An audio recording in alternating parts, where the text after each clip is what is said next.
Bueno, la semana pasada estuvimos trabajando con recuperando un poco lo que habíamos estado viendo de Vygotsky en relación a la diferenciación que él hace entre el pensamiento natural y el pensamiento científico. El pensamiento científico es el pensamiento abstracto, el que va de lo abstracto a lo concreto, y el pensamiento natural es el que va de lo concreto a lo abstracto, es decir, de las vivencias cotidianas realiza generalizaciones o abstracciones, y el pensamiento formal va de las abstracciones de los modelos teóricos a los casos particulares. La relación entre estos dos tiene que ver, uno con la vivencia cotidiana y el otro con la relación del sujeto con otro tipo de herramientas simbólicas que tienen que ver con el modelo de la ciencia, con los modelos matemáticos, con el modelo de la escritura. Todas estas nuevas herramientas simbólicas van a desarrollar, o sea, van a obligar al sujeto a desarrollar habilidades para poder dominarlas, que tienen que ver con capacidades de deducción y de abstracción que no estaban presentes en el pensamiento natural. Por eso va a poder trabajar a través de modelos generalizados o modelos abstractos. Pero para Vygotsky esto está íntimamente relacionado con el tipo de herramienta simbólica que su cultura le ofrece y que va a generar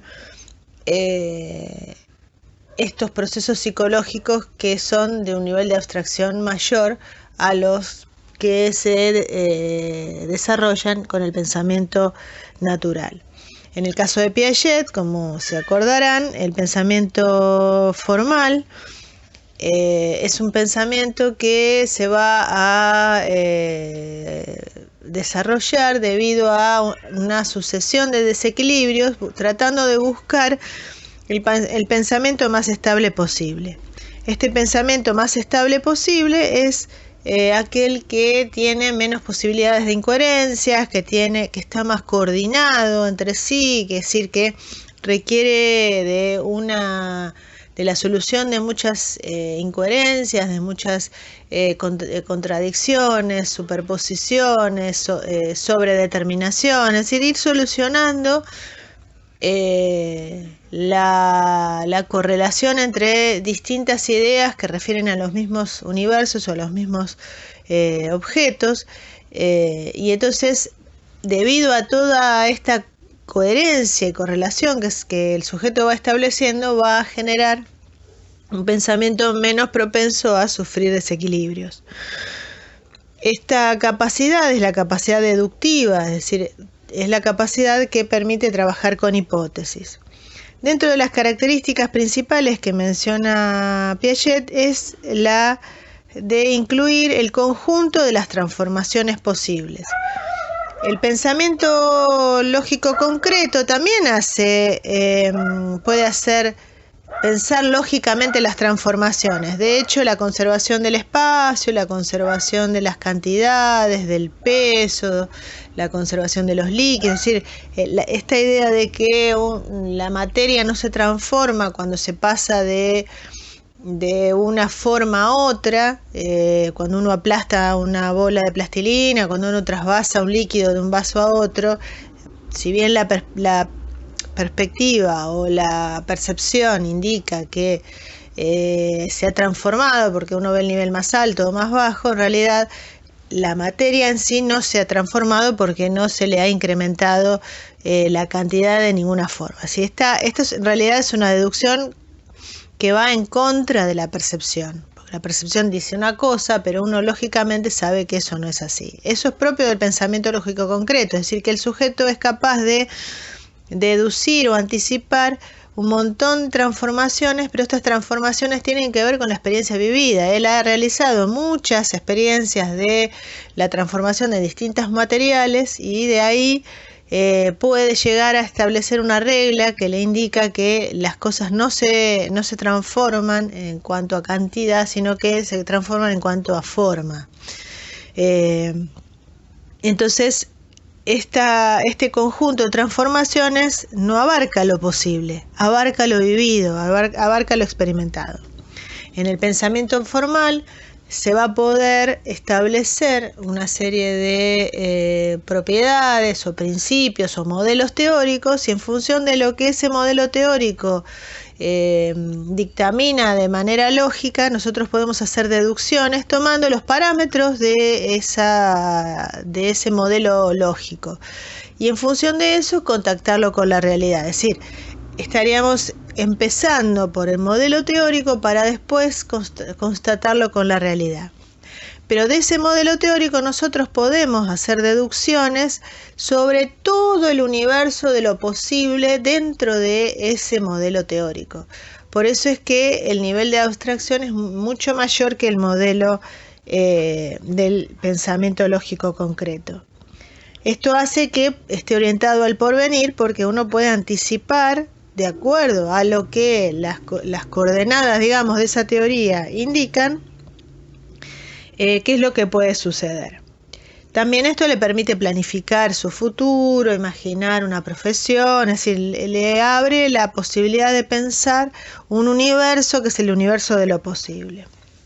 Es decir, que estamos ya trabajando con hipótesis, con modelos hipotéticos, no con modelos deductivos o anticipatorios sobre aquello que ya se conoce. Es decir, uno anticipar sobre, bueno, una situación similar, no sé, de nubes negras, que uno sabe que aunque esté en otro país, esa nube negra indica la posibilidad de lluvia porque ya lo ha vivido en donde él vive.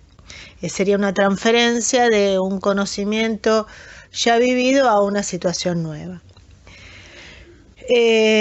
Otra capacidad que tiene es la posibilidad de razonar sobre proposiciones desligadas de la comprobación concreta actual. Esto es lo que yo decía, bueno, si es un modelo hipotético, entonces puede trabajar deduciendo de acuerdo a los parámetros de ese modelo teórico. Si yo imagino que existen los dragones y que los dragones tienen determinadas estructuras orgánicas, puedo imaginar si volaría, en qué condiciones echaría fuego, que ese animal no exista. Si nosotros podemos imaginar construir un modelo de ese tipo de organismo y en función de eso hacer deducciones o hacer trabajar, razonar sobre esas proposiciones.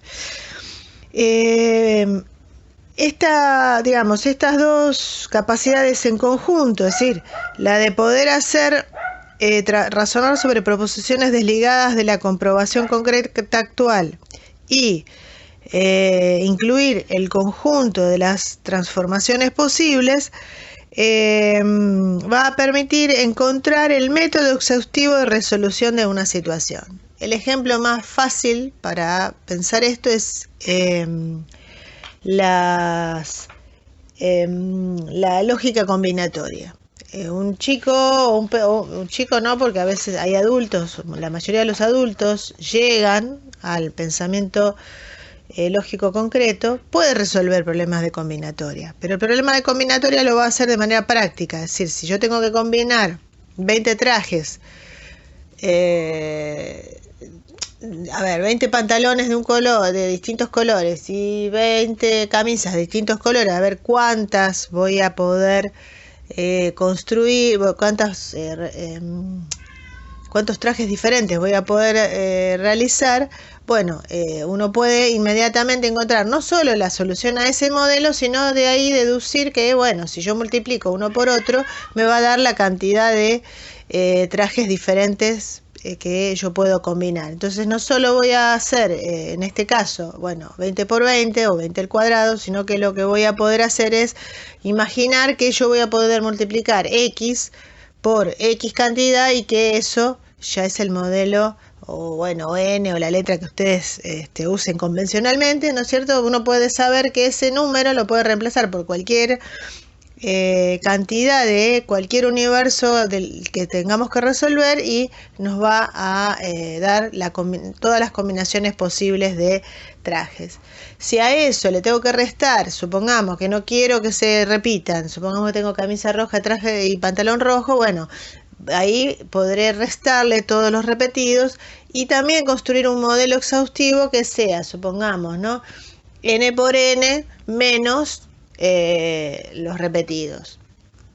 Y con ese modelo, que es un modelo totalmente abstracto y totalmente ajustable a cualquier situación, estaríamos dentro de lo que Piaget describe como el método exhaustivo de solución. Es decir que, si pensamos este pasaje que hicimos de lo concreto, bueno, tantos trajes armados con tantas camisas y tantos pantalones diferentes, para llegar a n por n, hemos pasado de la forma, hemos liberado la forma del contenido. No importa que sean pantalones, o sean gustos de helado, o sean... había un problema en un libro que hablaba de cuántos saludos se daban los miembros de dos equipos de básquet al inicio del partido, y había que descontar de estos saludos los saludos repetidos, es decir, el saludo que yo le doy al otro es el mismo que el otro me da a mí. Entonces, con esa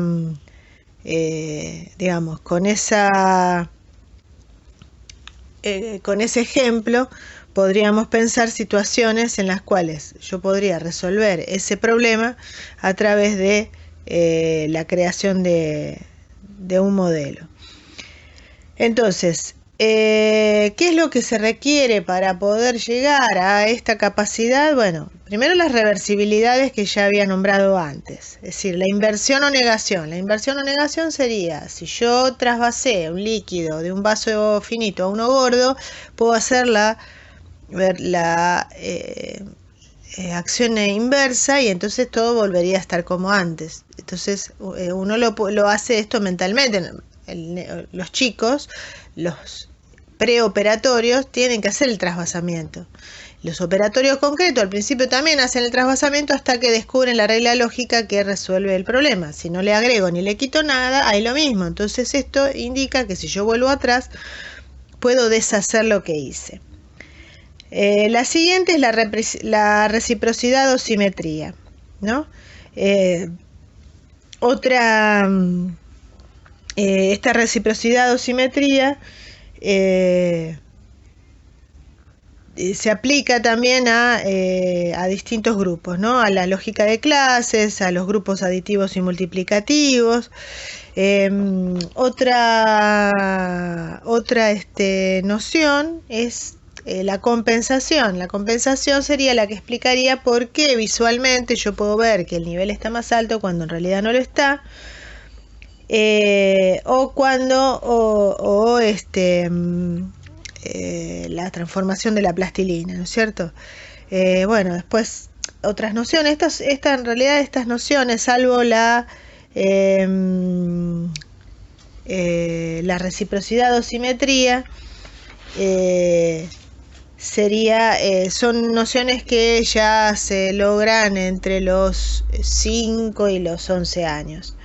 Entonces, en realidad las nuevas nociones es la capacidad de poder operar con un sistema que coordine las 4 transformaciones. Después hace una lista, es decir, las 4 transformaciones serían la inversión o negación, la reciprocidad o simetría, la combinatoria,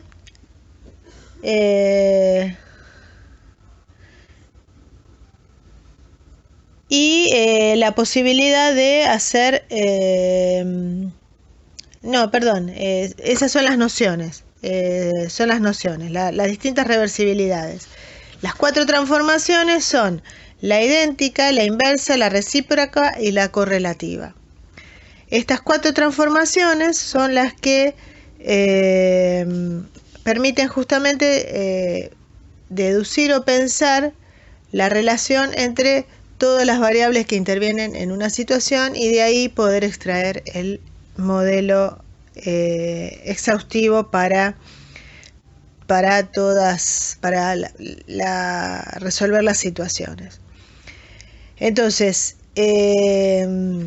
las reversibilidades ya logradas, como decía, son la inversión y la negación y la reciprocidad o simetría. Esto, se puede pensar en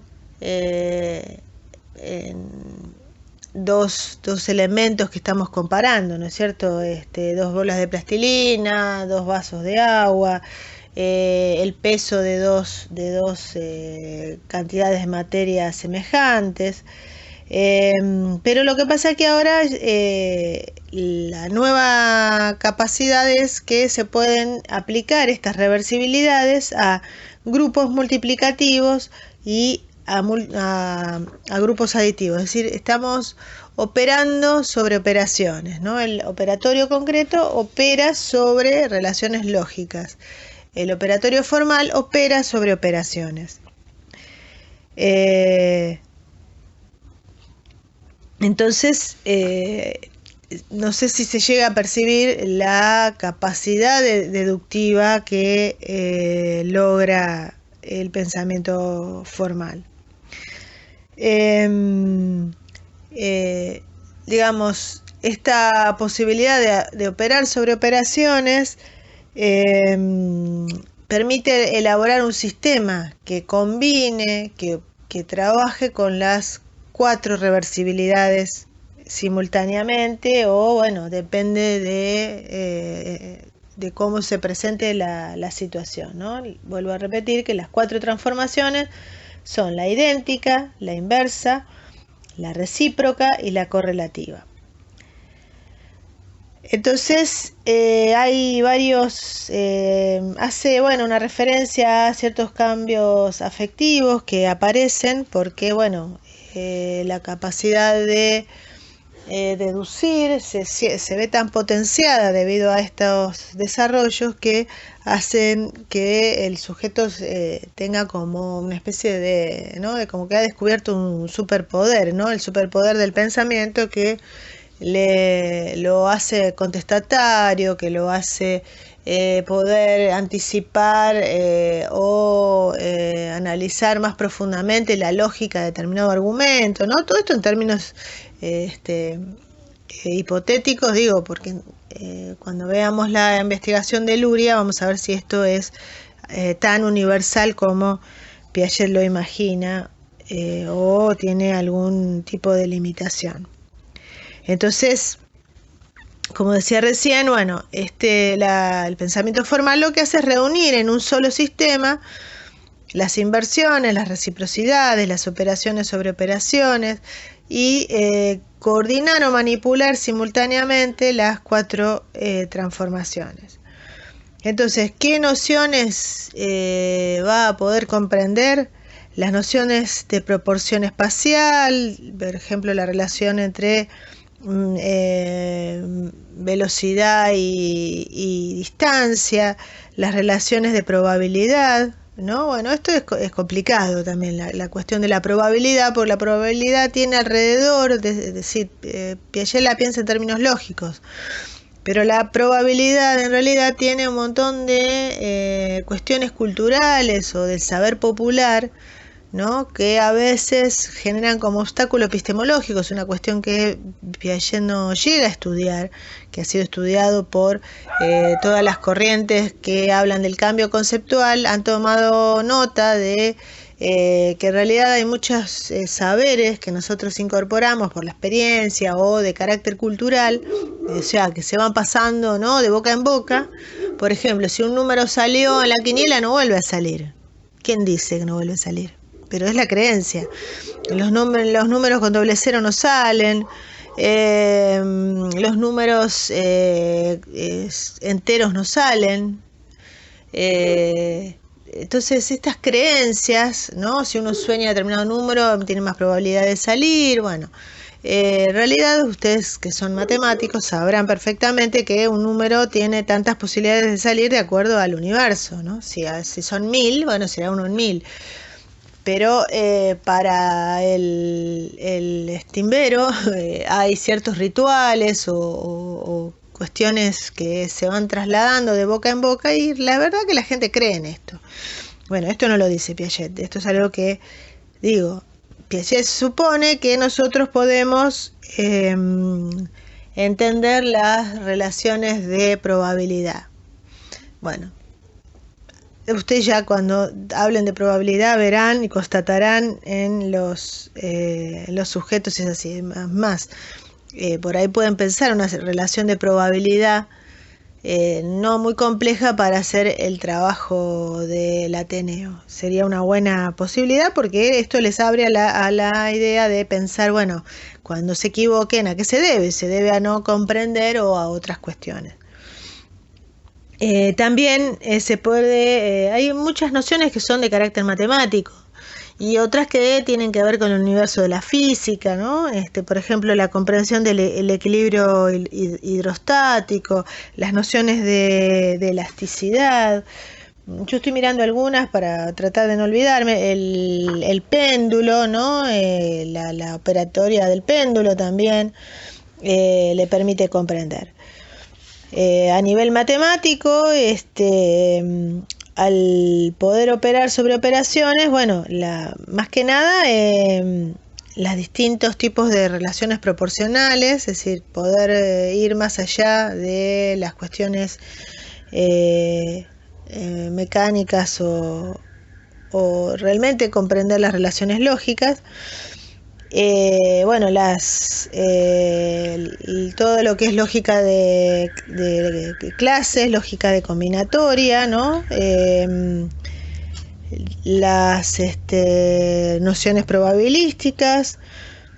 Dice dobles sistemas de referencia. Yo ahora en este momento no me estoy dando cuenta a qué se refiere. Estoy repasando el texto para ver de no olvidarme ninguna.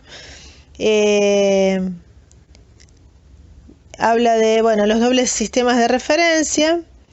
Creo que tiene que ver con diferentes movimientos que puede realizar un sujeto, ¿no? Bueno.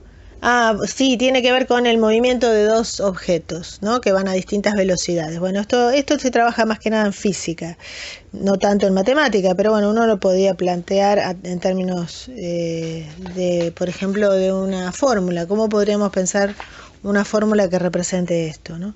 El pensamiento formal debería permitir elaborarlo, aunque no sea el modelo canónico, ¿no? Entonces, bueno, el hecho de poder separar la forma del contenido permite interpretar la forma lógica de las relaciones entre las distintas propiedades, más allá del caso particular del péndulo particular o de la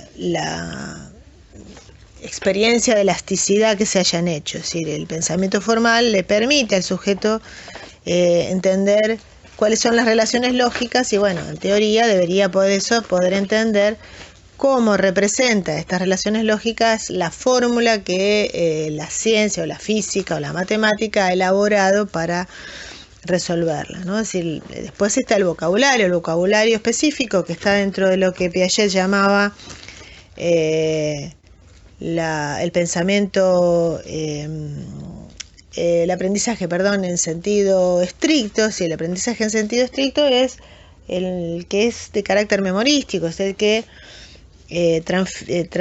transmite información específica, por ejemplo el vocabulario, hechos históricos, cuestiones que son más de carácter informativo. En cambio, el aprendizaje en sentido amplio tiene que ver con la estructura cognitiva. Entonces, la estructura cognitiva, que en este caso de la que hablamos es la del pensamiento formal, permite construir Es decir, separar la forma del contenido, construir un modelo exhaustivo y de ahí encontrar y trabajar de manera abstracta las relaciones lógicas entre el sistema de las 4 transformaciones. Y luego entonces va a poder relacionar esto y entender de ahí el aprendizaje en sentido estricto, que sería, por ejemplo, la fórmula que representa esas relaciones lógicas que él ha podido comprender.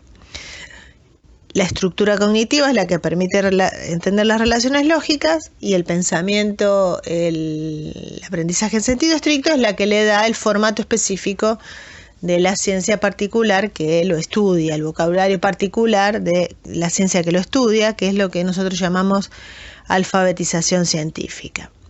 Bueno, supongo que hay cosas que son complejas, quizás podamos conversarlo y ustedes puedan aportar algún ejemplo, porque yo sé que trabajan en lógica con muchas de estas cosas. Piaget toma mucho del vocabulario lógico y quizás podamos darle algunos ejemplos o encontrar alguna